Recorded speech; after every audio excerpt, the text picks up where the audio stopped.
Andy, Nikki, thank you. Hi. We've just driven from Magic House down to here. In the lakes. And then after this, we go to London. That's it. We're getting the miles in. Yeah, we're doing as many episodes as we can with one night away, basically. And I forgot my son starts high school tomorrow. And I was like, oh, I'm really sorry. Good planning. Yeah. So I need to go home tomorrow night to see how we got on. Thank you for seeing us. No, thank you for coming. Thank you for taking the time.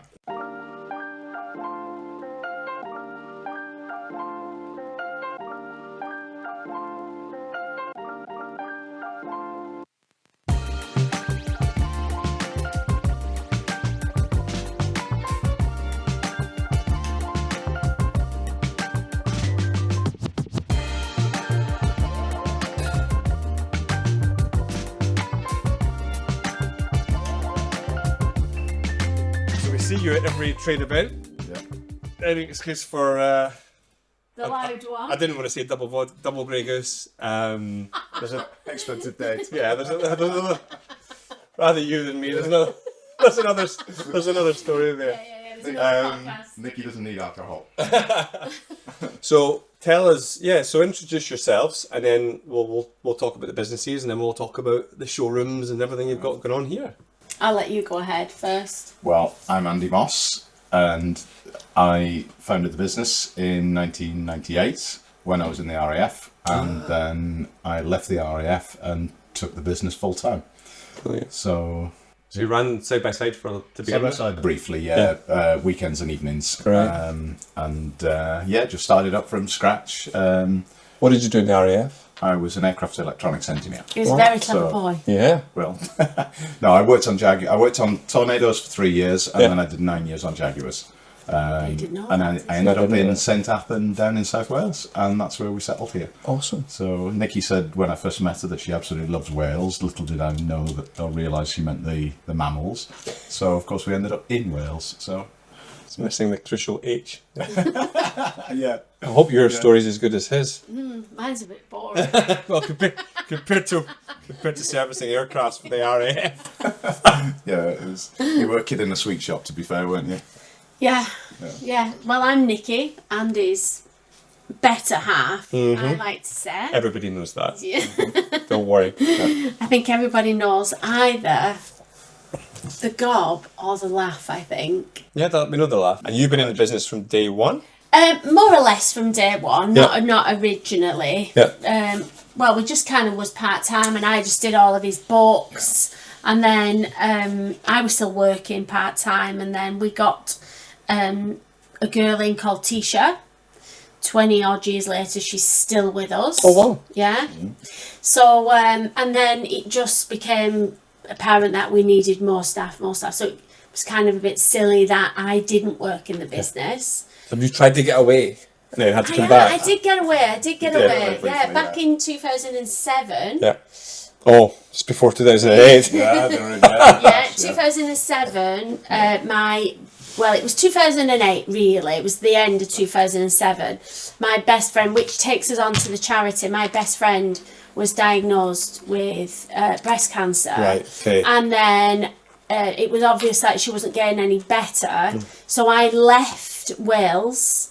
I left Andy, I left him in a physical sense, not in a mental sense. And I went looking after her in the last 4 months of her life. Wow, right, okay. And that's why I set up the charity. So when you're not doing this, yes, you're running a charity. So I work 4 days a week with Mosstech. Yep. I'm very passionate about Mosstech. Puts food on my table, puts food on everybody else's table. But the charity, 1 day a week, sets my soul on fire. Because we've seen stuff on social media over the last year or two. Yeah. You've been doing crazy stuff. Yeah. So I did. I've done a bike ride in 2016. I started it all off really doing a bike ride in 2016 to raise funds. I did London to Paris. Then Andy, of course, couldn't let the little wife just have a little moment. So he did it in 2017, and then we had a break. What did you do, like London to Bordeaux? Or London to Paris. London to Paris. Okay. He did it in London to Paris. And then we had a bit of a break because we hit the same sponsors, and it's just a lot. It's a problem. And then 2022, then obviously COVID. 2022, then we did London to Brussels via Amsterdam on the bikes. We did it together.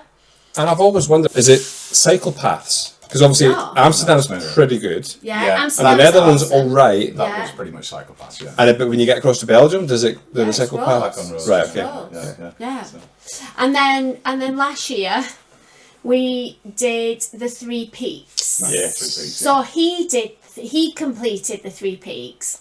I kind of started off injured. Yeah, I remember. Yeah. I should have pulled out. When the physio guy said to me, stay off the mountains, it's game over then, wasn't that should have been game over, because Yeah, you can't train to walk 3 mountains without going up a mountain. Yes. But I didn't. You I did the thought opposite of resting. Yes. it? Yeah. So Are you better now?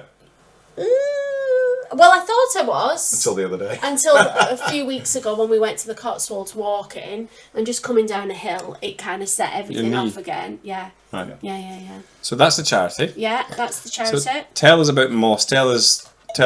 So Well, after the RAF, Yeah. how So did we- it start and what is it? Sort of fell into it, really. We were sort of helping, or doing basic electrical work. That sort of grew.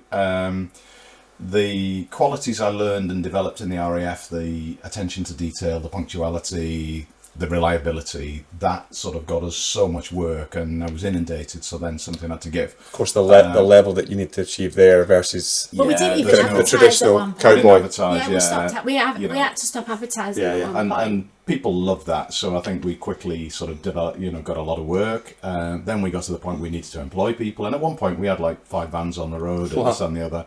I think we even had more than that at one point. Yeah, it was a bit of a blur.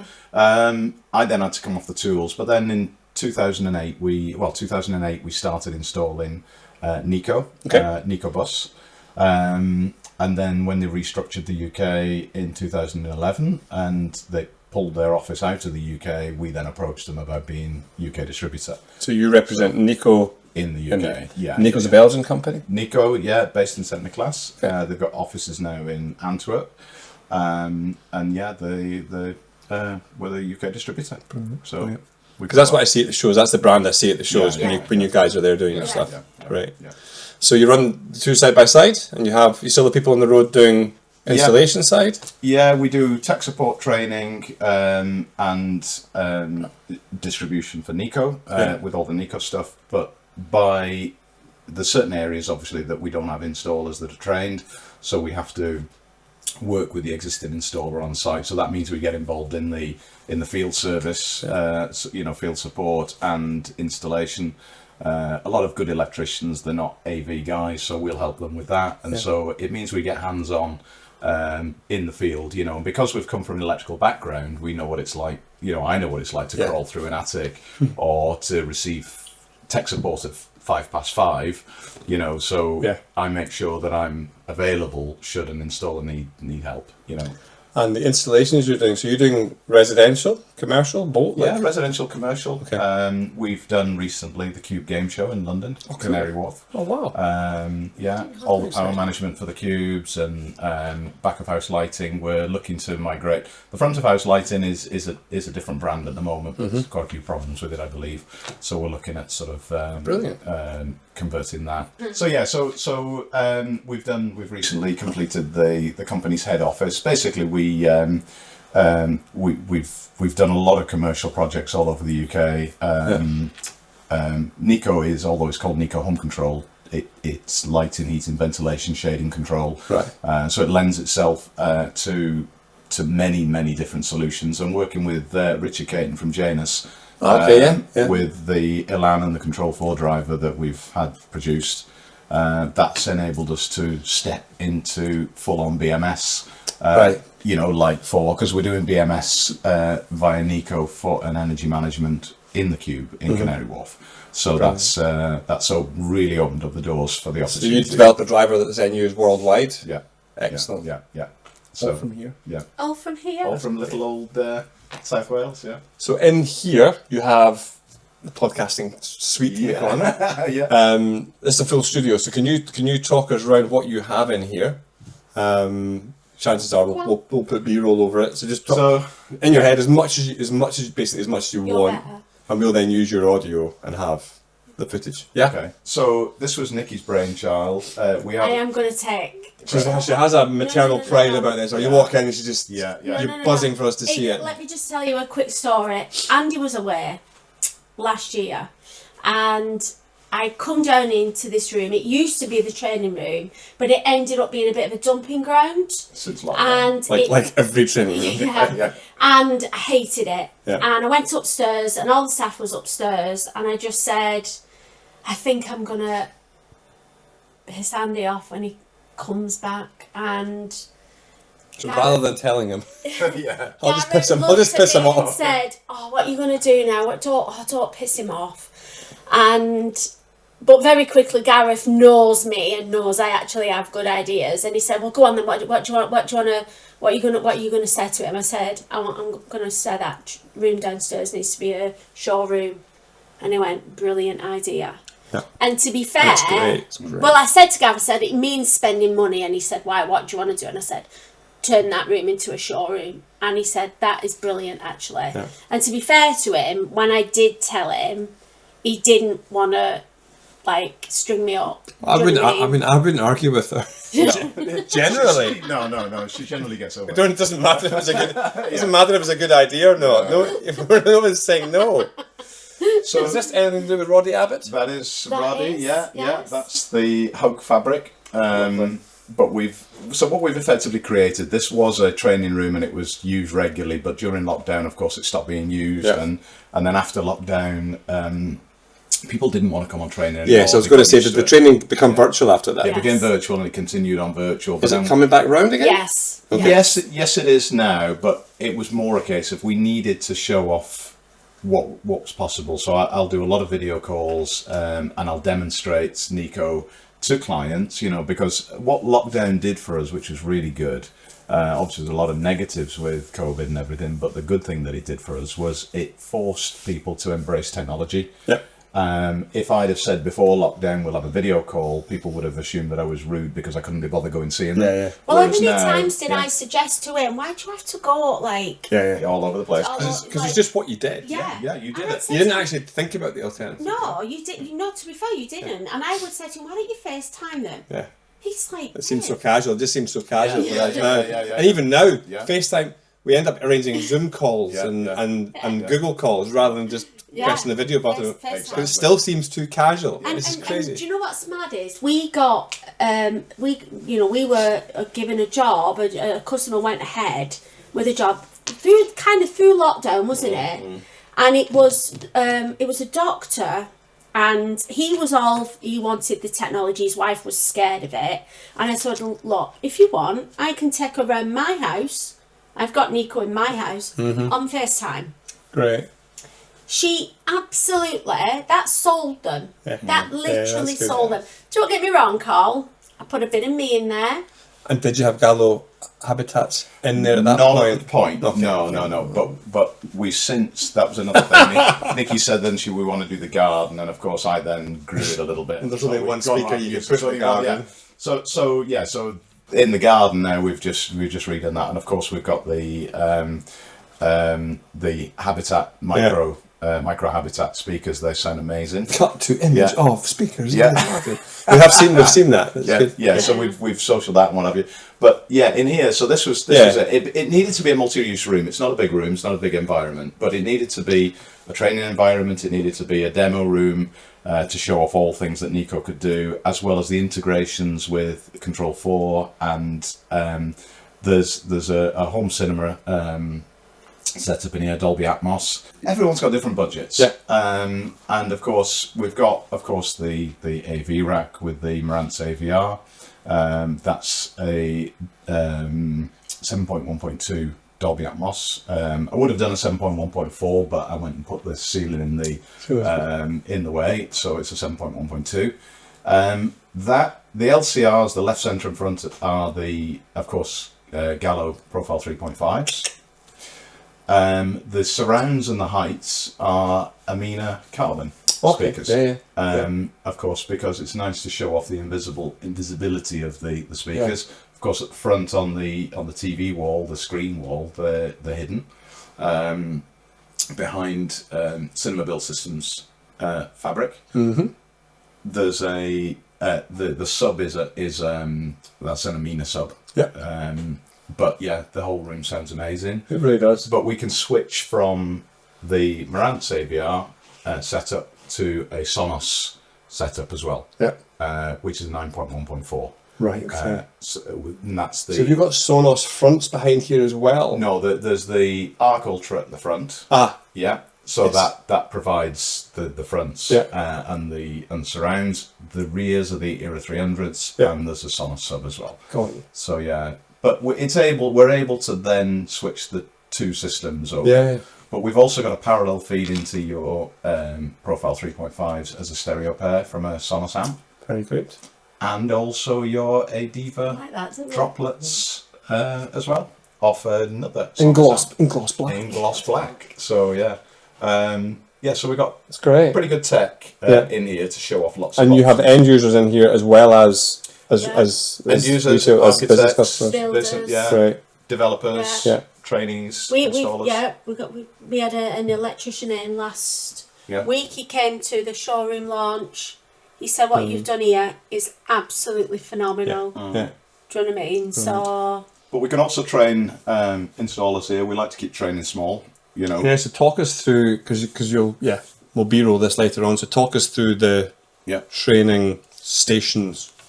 So we've developed those. We had those made so that we can train 2 installers at a time. We like to keep it small because then it's more 1-on-2, 1-on-1 even. We offer a 3-day training course that teaches people how to spec, design, and install Niko for lighting, heating, ventilation, shading control. And then they become a certified installer. After, and you've decided that they're qualified at that point. Which is also CEDIA accredited as well. Right, okay. So they get CEU points towards their full certification. Yeah. Andy does a lot of hand holding. When he trains someone, that's not just the end of the story. Do you know what I mean? He spends, let me tell you now, he spends a lot of time at all hours of the day and night. It's the owner-occupier thing. Do you know what I mean? Well, It's because you're not employed a training manager. You're doing the training, so therefore you have this ownership over it. You have this ownership, but equally, I understand the benefit and the need for training. Through my RAF training. Yes. And also then setting up the business and starting the business as a one-man band electrician and struggling and needing help. Setting up CCTV systems and you've got a client breathing down your neck and you need to commission the system and get out of there, but it's just gone 5 and tech support's gone home and you're sweating, and the client's like, I need this finished, blah, blah, blah. So I've been on the receiving end of that many times. So I don't want our installers to go through that. Yeah. You see. He is very committed, he's very patient, and he's very passionate because Andy is of the opinion, and it's the right opinion, is if he helps the installer to win the project, we win in the process because people buy the kit from us. Yeah. And then the installer does the same with Gallo. They do the first install, it all works beautifully. Yeah. You've got no reason to go elsewhere for that particular thing anymore. So then you have them for life. You have to really you have to do something terribly wrong to break that after that point. Yeah. Somebody told me many moons ago, and it stuck with me. If you help enough people achieve their goals, you'll achieve your own along the way. Yeah. It's philosophical. It's a deep podcast. We love a bit of philosophical. It's like the Reiko. Have you been to the Reiko showroom? No. It's the same idea though. You bring them in, sit and do a proper training situation for them. It's great. Right, anything else you want to cover in the showroom? The AVR, like the HD. Yeah, so we've got TV distribution in here. There's each training desk has its own monitor for presentation. Yeah.